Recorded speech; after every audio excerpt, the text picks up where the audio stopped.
Айтбаев Кайрат Керимжанович отбывает наказание за хищение госбюджета в особо крупном размере. Отсидел 2 года, осталось 8. Не жигетсің, Твой друг обвиняется в хищении госбюджета в особо крупном размере. О, хищение. Он сейчас бегал за границу. Ты должен поехать к нему и украсть нам ноутбук.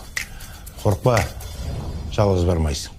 Дина, компьютерный гений, найдет кого угодно и где угодно. Стой, подожди, не трогай! Екаси Ербол, бывший следак, не умен, а зато силен. Кастак! Поможешь нам, поможем тебе сократить срок. Пауля! Тоқтаса şimdi ақылдасып план құрайық та. Бұл жады қасындағы менің әйелім.